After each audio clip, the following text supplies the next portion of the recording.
India کے شہر آگرہ میں مغل امپائر کے آرکیٹیکٹس کا ایک ایسا شاہکار موجود ہے جس کو آج پوری دنیا تاج محل کے نام سے پہچانتی ہے۔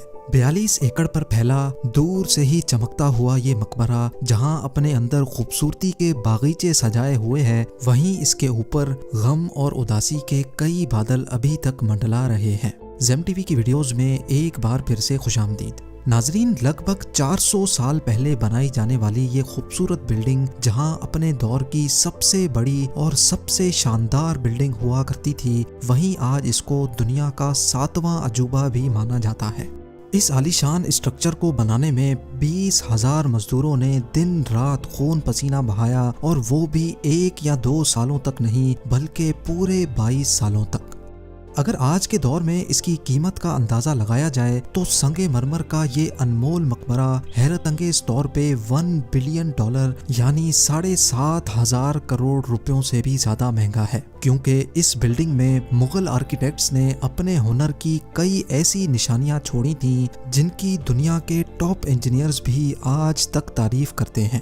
اس بلڈنگ کو ایسے ڈیزائن کیا گیا کہ جب مین گیٹ کے پیچھے سے اس کو دیکھا جاتا ہے تو یہ کافی بڑی لگتی ہے، لیکن جیسے ہی مین گیٹ کی طرف بڑھا جاتا ہے تو آٹومیٹیکلی اس کا سائز چھوٹا ہوتا جاتا ہے۔ دماغ کو چکرا دینے والی یہ کوئی پہلی ٹرک نہیں تھی جو مغل آرکیٹیکٹس نے استعمال کی ہو۔ اس کے گرد چاروں میناروں کو بالکل سیدھا کھڑا نہیں کیا گیا، بلکہ یہ مینار باہر کی طرف تھوڑا جھکے ہوئے ہیں، کیونکہ اگر ان کو سیدھا کھڑا کیا جاتا تو دور سے دیکھنے پر یہ اندر کی طرف جھکے ہوئے لگتے، جیسا کہ ان مسجدوں میں آپ دیکھ سکتے ہیں۔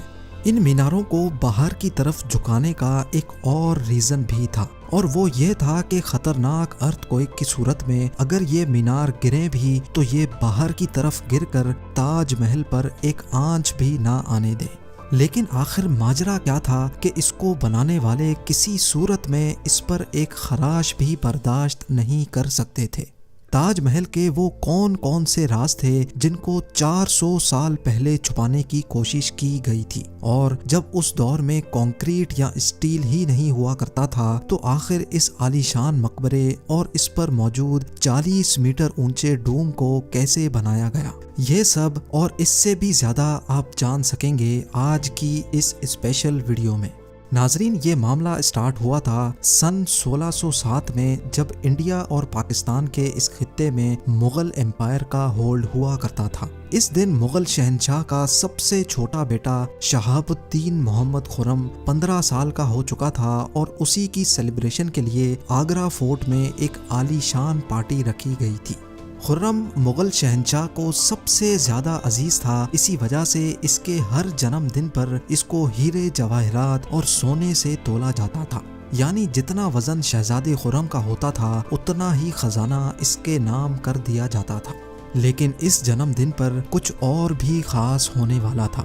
مغل شہنشاہ نے شہزادے خرم کی شادی اپنے ایک وکیل کی بیٹی کے ساتھ کر دی جس کو ممتاز محل کے نام سے جانا جاتا ہے۔ ممتاز اور خرم کو پہلے دن ہی ایک دوسرے سے بے انتہا محبت ہو چکی تھی، اور اس وقت یہ کسی کو بھی معلوم نہیں تھا کہ اس محبت کا بول بالا ہمیشہ کے لیے رہنے والا ہے۔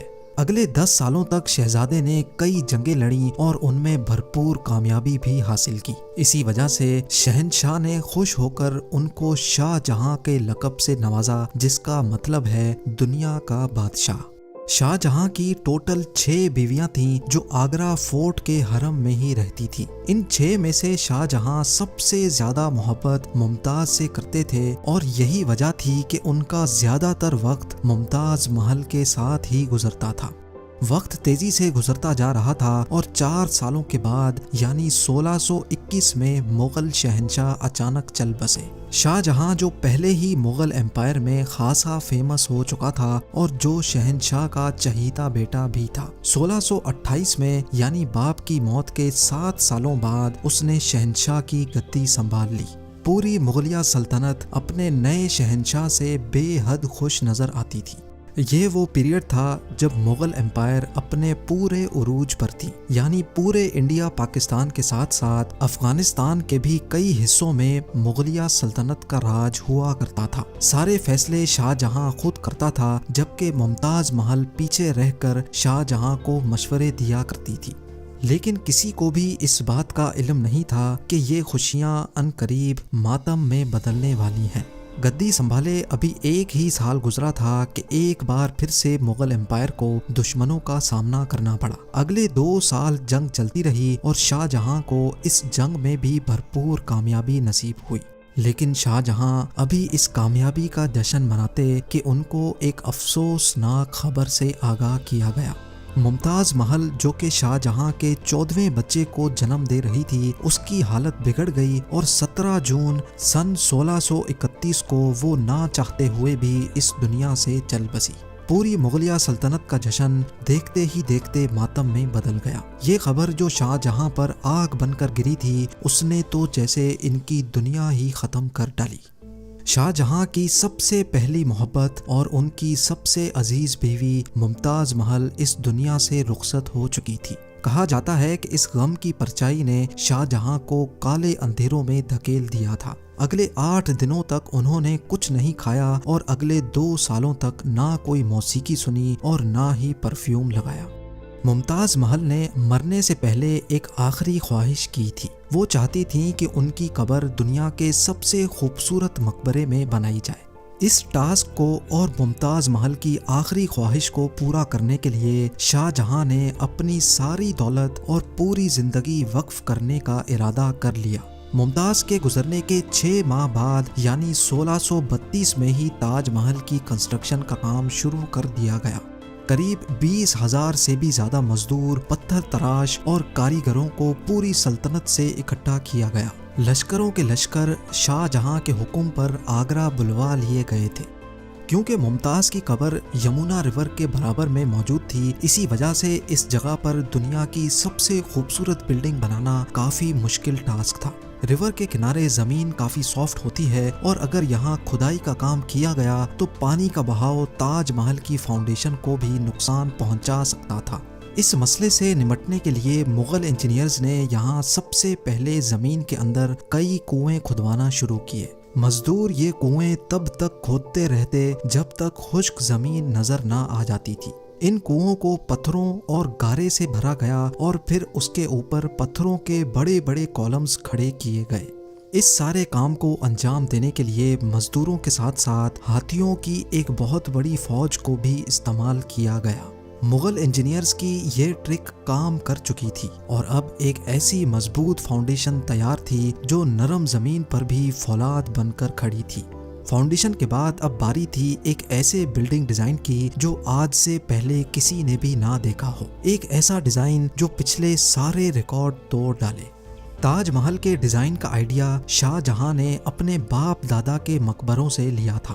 باپ کے مقبرے سے میناروں کا آئیڈیا لیا گیا، دادا کے مقبرے سے بلڈنگ کور کا آئیڈیا لیا اور اپنے انکل کے مقبرے سے ڈوم کا آئیڈیا لیا تھا۔ اور جب ان سب کو کمبائن کیا گیا تو ایک شاندار اور عالی شان ڈیزائن ابھر کر سامنے آیا۔ بلڈنگ کے اسٹرکچر کو بنانے کے لیے لاکھوں نہیں کروڑوں اینٹیں موقع پر ہی بیک کی گئیں۔ یہ سب اتنا آسان نہیں تھا اور اس میں لا تعداد پیسے بھی بہائے جا رہے تھے۔ ہر گزرتے دن شاہی خزانہ تیزی سے خالی ہوتا جا رہا تھا، لیکن شاہ جہاں کو کسی چیز کی پرواہ نہیں تھی، بس ان کو یہ کام ہر قیمت پر کمپلیٹ کرنا تھا۔ کہا جاتا ہے کہ تاج محل کی کنسٹرکشن میں اتنے زیادہ لوگ لگائے گئے تھے کہ ان کی وجہ سے آس پاس کے علاقوں میں کھانا پینا ختم ہو گیا تھا۔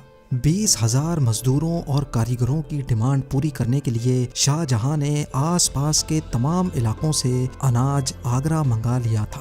کئی سالوں کی محنت کے بعد بلڈنگ کا اسٹرکچر کمپلیٹ ہو چکا تھا اور اب باری تھی اس کو سنگ مرمر سے سجانے کی۔